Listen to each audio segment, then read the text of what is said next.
কেন বানাইলেন? আল্লাহ বলেন আমি মানুষ বানাই নাই। এরপরে বলে না না আমি মানুষ বানাইছি একটা কাজের জন্য, ইবাদত। কি কাজ? দুনিয়ার মানুষের আর কোনো কাজ নাই, কাজ একটা, নাম কি? ইবাদত। মা খালাকাতুল জিন্না ওয়াল ইনসি বাখা, জুজ ইবাদত নিস্তে মাকসুদ আজ-জাহা। আল্লাহ ইবাদতের জন্য মানুষ বানাইছেন।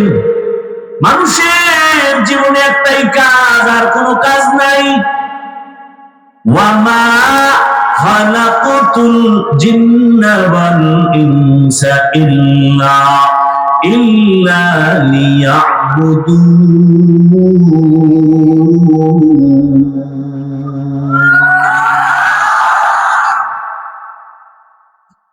আল্লাহ তাআলা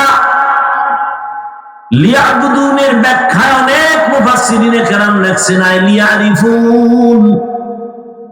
আরাফা ইয়ারিফু থেকে মারিফত। আয়াতের তরজমা হলো আমি মানুষ বানাবার একমাত্র কারণ আমার মারিফত অর্জন করার জন্য। মারিফত মানে পরিচয় লাভ করা। কার পরিচয়? ইয়া ইলাহি মুঝসে মুঝকো দূর কর, তাকে দেখো মুঝ में तुझको एक नजर।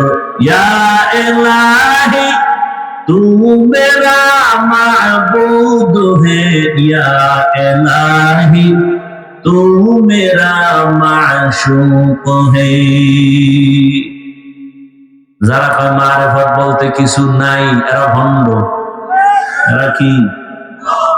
আর একদল কয় মারিফতই আসল, শরীয়তের বেল নাই, এরাও ভণ্ড। আছেন এরকম কেউ? আউল বাউল ফাউল। কথা বলেন না কেন? বাউল শব্দের অর্থ কি জানেন? হ্যাঁ, বাউল শব্দের শাব্দিক অর্থ উন্মাদ, পাগল। বাউল শিল্পী লেখে সার্চ দিয়া দেখবেন, লেখা আসবে যাযাবর জাতি।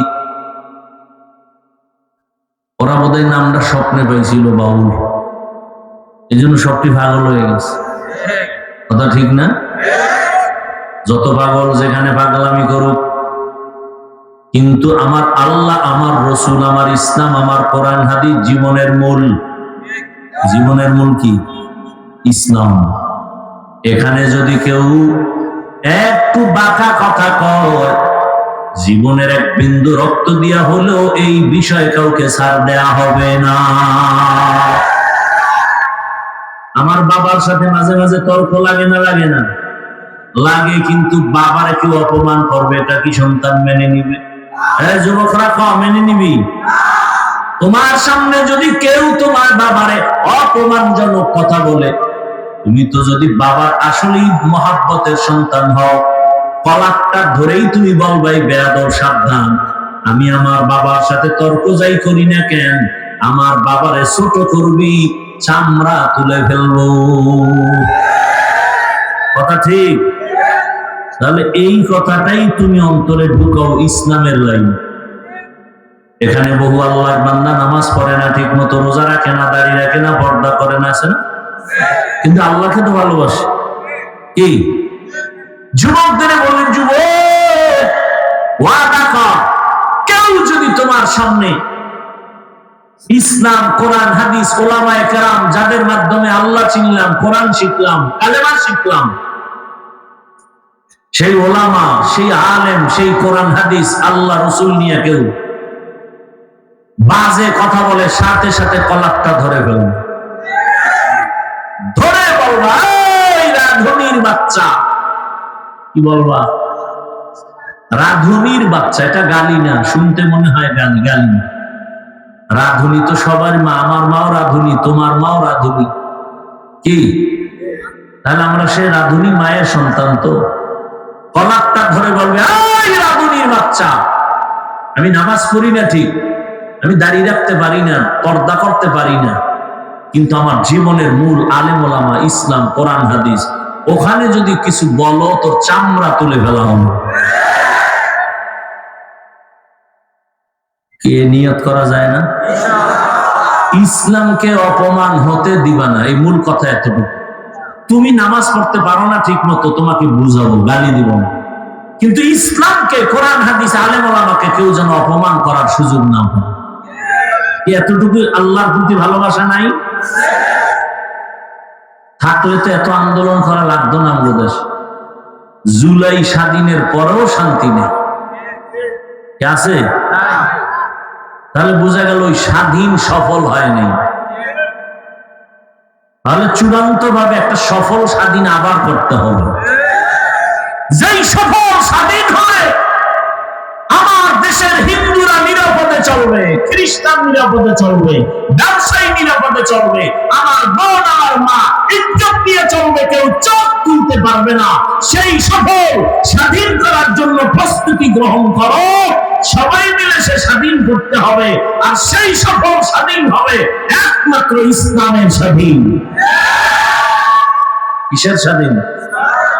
ইসলামের স্বাধীন। ইসলাম যদি আমার দেশে বাস্তবায়ন হয়ে যায়, আমার দেশে কোনো মানুষ না খেয়ে থাকবে না, ডাস্টবিনে কেউ পচা খাবার খাবে না।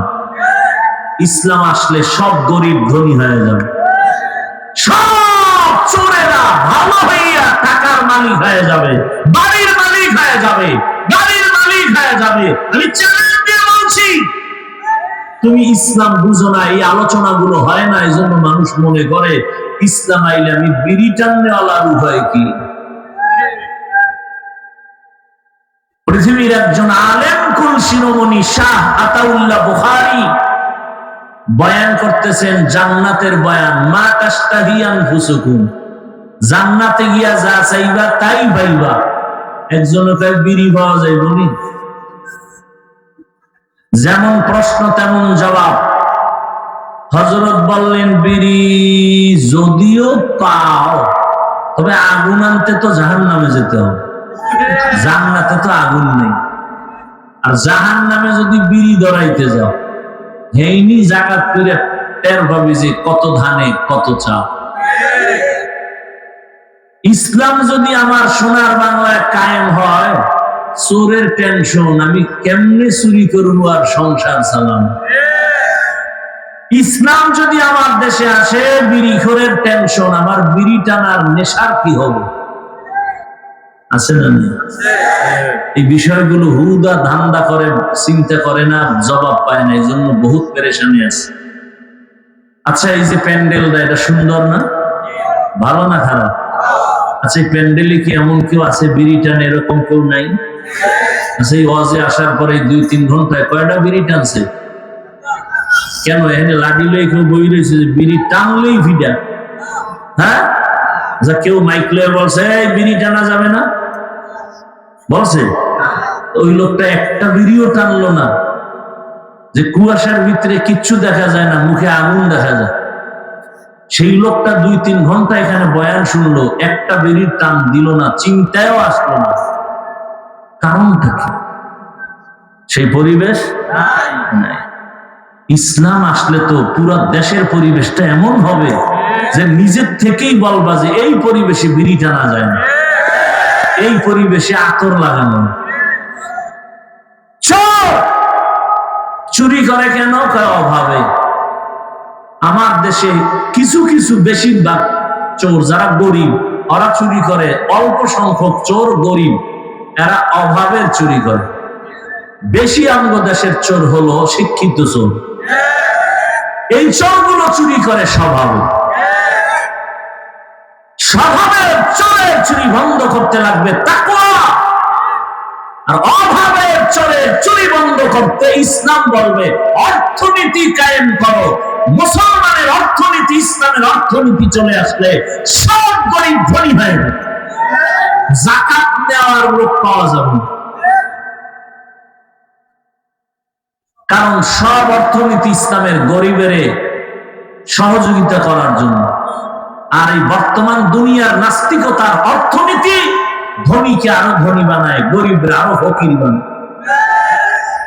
ব্যাংকে যাবেন যে আমারে 1 কোটি টাকা লোন দাও, কোন গরিব যদি দেয় দিবে? বড় লোক গেলে বলবে 1000 কোটি টাকা দেব। মানে তেলা মাথায় তেল, তেলা মাথায় তেল।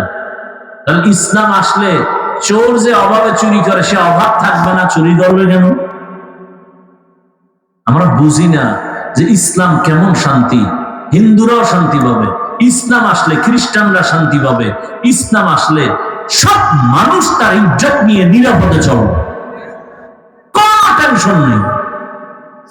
আর ইসলাম ছাড়া কোনদিন দুর্নীতি বন্ধ করা যাবে না, চুরি বন্ধ করা যাবে না। একদল কয় ইসলাম আসলে তো আর থাকবে না, কাটতে ভালোই বসো। সৌদি আরব চোরের